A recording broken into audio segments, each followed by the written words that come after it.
Good morning, y'all. Um, this is Sunday morning. Deer season closed yesterday. I expect to get in one or two today where they got them late last night. Or not last night, but late yesterday evening. I got to thinking this morning about my love of the outdoors and where did it all begin? Well, the first person to ever take me fishing, you would think would be my dad. But my dad was a workaholic. And he worked to support his family. He was a butcher. He worked for Colonial Stores, and then Grand Union bought them out. And they bought Big Star, and he basically, when Big Star came in, he just, kept working for Big Star. It was just a big Grand Union bought out Colonial and Big Star, so he just kept working for them. They were grocery stores, and he was a butcher. But he worked a lot of hours, and when he wasn't working at the store, he was usually working helping people out. But anyway, we had went out to my uncle's house one summer, or might have been in the spring. No, it was in the summer because we was out of school. And my uncle, his name was Coleman Simpson, but everybody called him Simp. And his wife wouldn't let him take their son fishing because she was just deathly afraid he would fall in the water and drown. So while we were out there visiting, he asked my mom. Daddy was at work, so it was just mom, me, and my two sisters. When we were out there, he asked mom if she would mind if he took me fishing. And she said, well, no, just, make sure he don't fall in the water or whatever, if you can, ensure that he'll be safe, which is not an unreasonable request. Well, he didn't take me fishing that particular trip, but we went back out in a couple of weeks later. But between the time we were out there and he got permission from mom, basically, to take me fishing, he had took a life vest. Not one that just goes around your head, but an actual, vest like you put on. Back then, they didn't have no kid-size vest. And he had cut it down to where it would fit me and be, good and snug and support me. He actually made a kid's vest out of a grown-up vest. So when we went back out there 2 weeks later, he got that vest out and he showed it to mom. Then he got me and he put the vest on and he made some adjustments where it would fit good and tight. There wouldn't be no problems. And he said, now, if he falls in, he ain't going to drown. He'll float like a bobber. And mom said, okay, you can take him fishing if you want to. And he says, okay. I said, come on, Sandy. He said, we'll go down to the trestle and we'll just fish from the bank down around the trestle.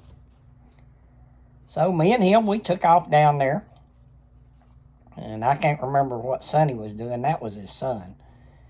I can't remember what he was doing at the time, but he didn't go with us. So we went down to the trestle and got out there and started fishing. And I started catching brim, which is usually what everybody starts out on. And I fell in love with it. It was fun. And it's still fun to me to catch brim. And people don't understand that. But I'm not a one species fisherman. I fish for whatever I can get to bite. Always have. Back when I fished bass tournaments, of course, you was kind of locked into working on bass because you was in a tournament. But I never locked in on that when I was not fishing a tournament.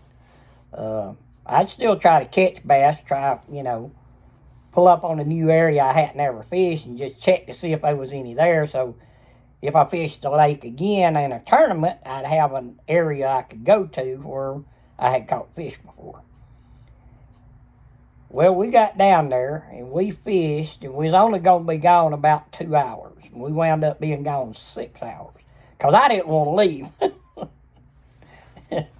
and my uncle, Coleman, he got frustrated because he was getting hungry. Now, he was Cherokee Indian. I don't know exactly how much, but I had heard something like 85, 95% Cherokee Indian. So he was pretty much a Cherokee Indian. And the man could catch fish. You could have a mud hole out in your driveway, and you could tell him there was fish in that mud hole, knowing good and well there wasn't none. And he would go out there and catch a fish. And that was my first trip fishing, and I remember it so well. And I was like, maybe, I might have been 5 years old. Might have. I'm not sure. I may have been younger than that. But that kind of got me started on fishing. And I used to bug Dad all the time about going fishing, and him being a workaholic, and he really enjoyed work. As strange as that sounds, that man enjoyed working. Because that's how he was raised up, basically. But that's kind of how my fishing and the love of the outdoors started. As I was growing up, we moved over here to Canton, and I used to be in the woods more than I was at the house.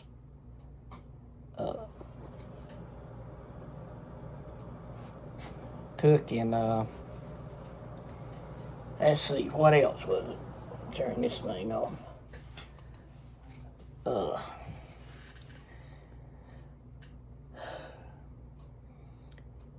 that kind of got me started fishing. And then as time went on, I'd get Mom sometimes just to take me down to Phil's Landing.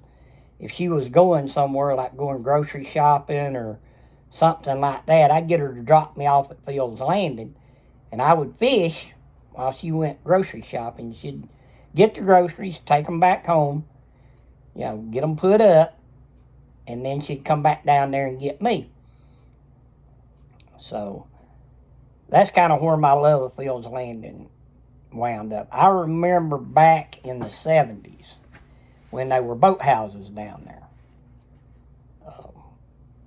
You could catch a lot of fish around boathouses because it provided a cover.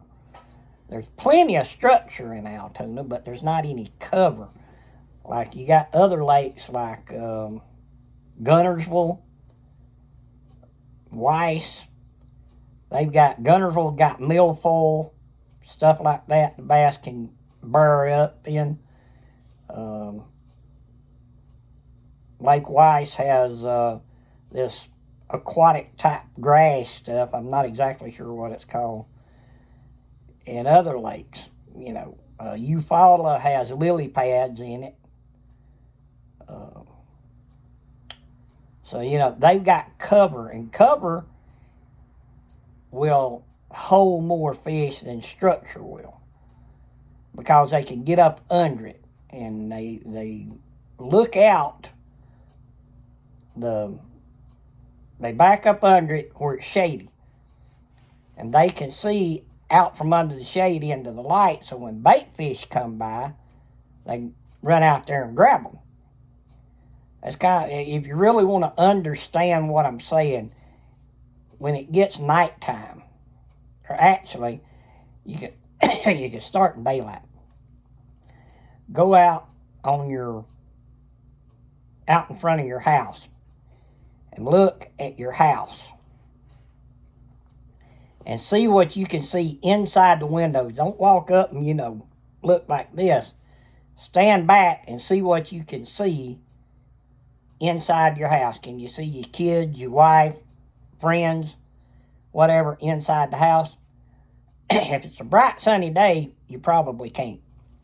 There might be rare occasions where you can, but for the most part, you can't. But you go in the house and you look outside, you're shaded. So you don't have the sun hitting your eyes, causing a glare to where you can't see. And you look out the window, and then you can see everything. Then when nighttime comes, do the same thing again. Go outside, stand where you stood before, roughly, and look in the house. Then you can see the furniture, you can see your wife, the kids, friends, everything, dog, everything that's in the house. You can pretty much see it if the light's on in the house. So, and then do the opposite. Go in the house with the lights and stuff on and try to look outside. You can't see, and I don't mean walk right up to the window, stand back off of it. And that kind of gives you an idea of how it works with the fish. They'll back up under cover. So you'll have more fish stacked up in a spot if there's some kind of cover over it. A boathouse, a dock, stuff like that. They'll be just backed up under it. That's just something to try to help you understand stuff, how the fish work.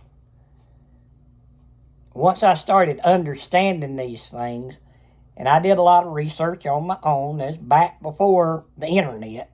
It's back when you had to really do a lot of reading and talking to people and finding the guys in the area that seemed like they always caught fish.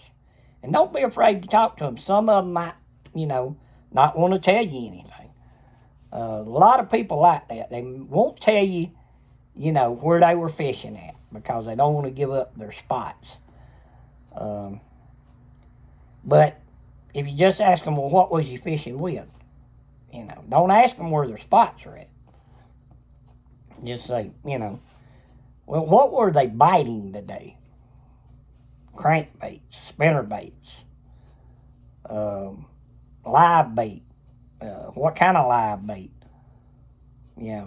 And just listen to people talk. If you do a lot of listening, you can learn a lot of stuff, but you got to do a lot of listening.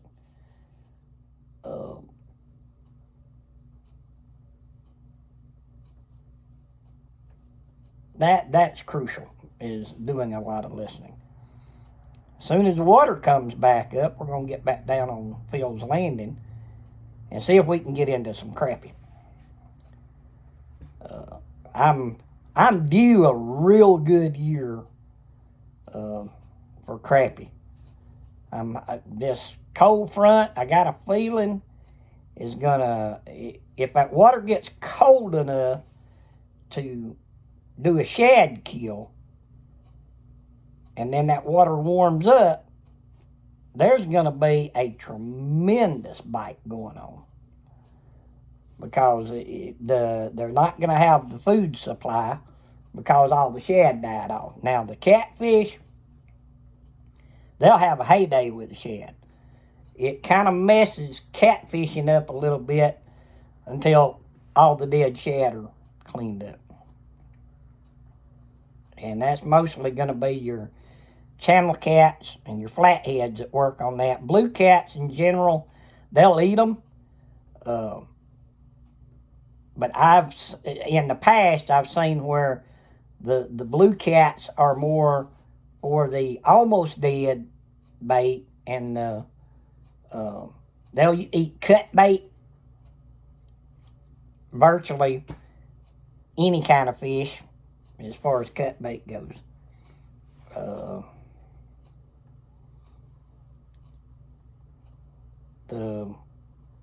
If we have a good shad kill, which I haven't heard no reports yet on whether we've had one or not, but it's been extremely cold. This morning here in Canton, it was 15 degrees when I was heading to the shop. So, that's cold.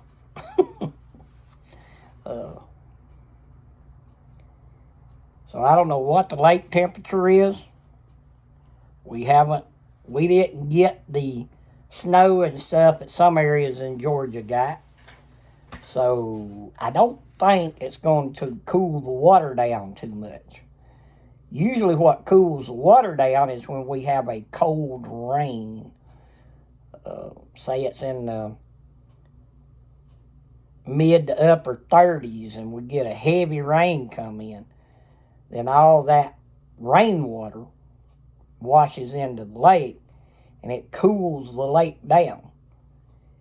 And it takes the fish about 3 days to get acclimated to the water change.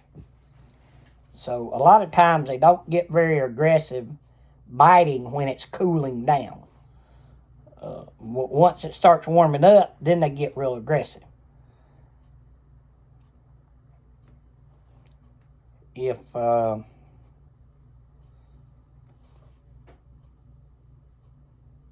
we have a good shad kill, it's going to be phenomenal this summer as far as catching.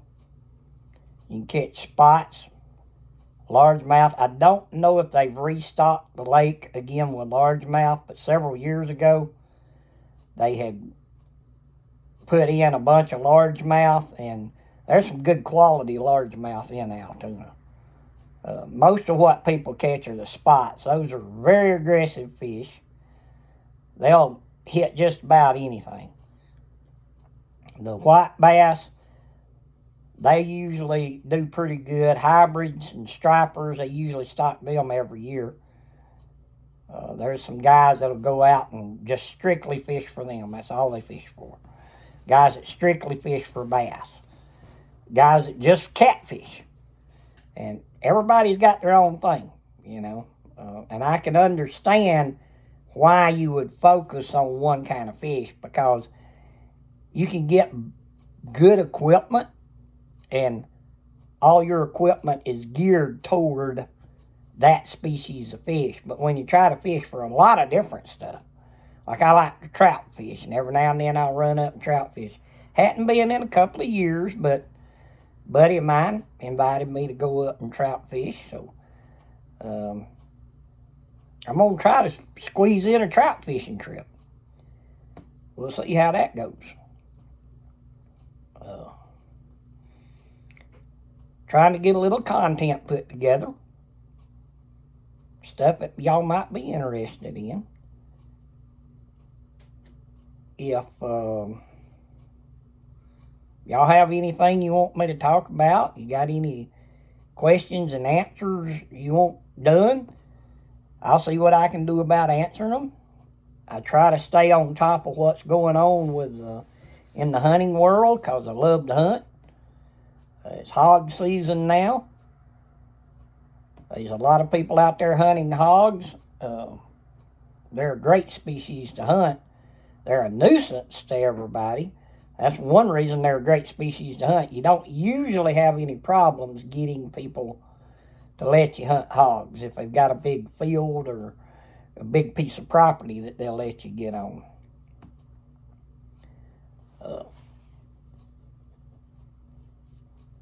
Anytime you got a chance to go. And I'm talking fishing or hunting. Because it's all about making the memories. That's the biggest thing. Make the memories.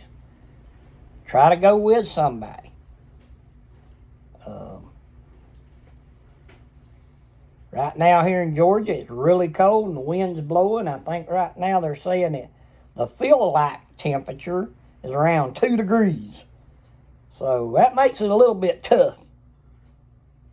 But I have went fishing. I've been fishing to the point I had to break the ice off of my rod guides. That's really tough fishing, but it can be very productive fishing.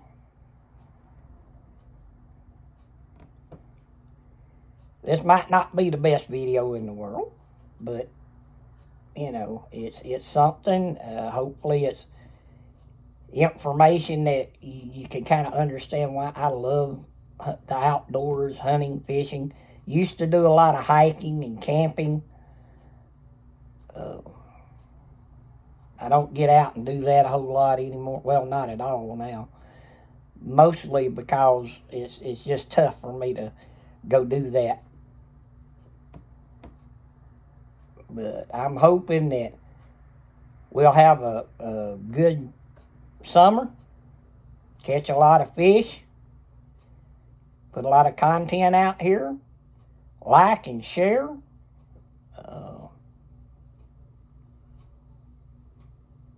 Click the notification bell,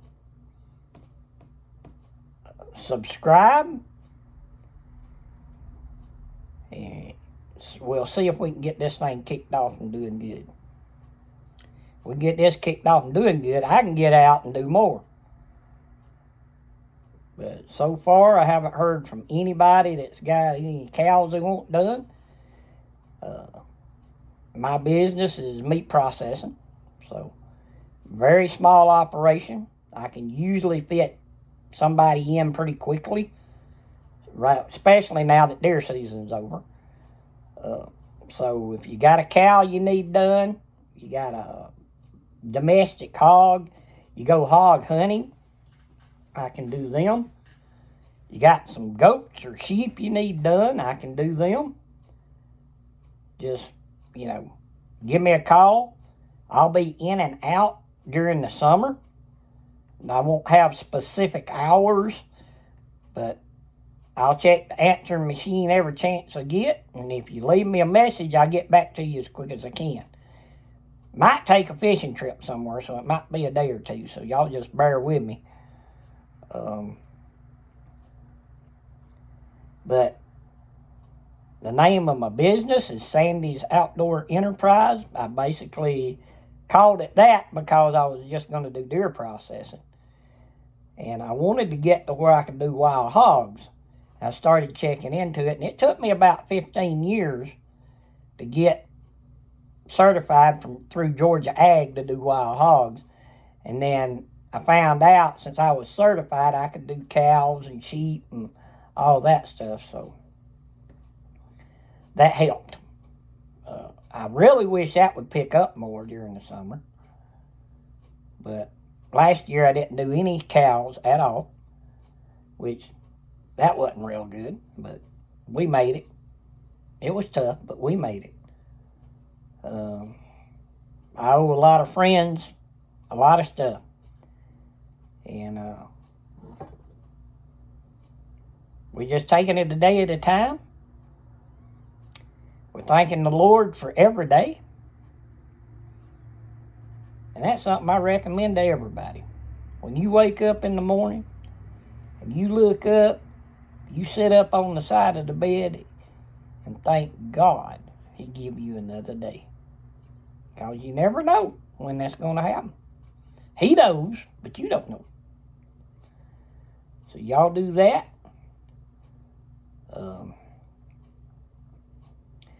Y'all keep your aim true and your lines tight. If you do that, you'll have a good time. Make some memories. Make some good friends, new friends.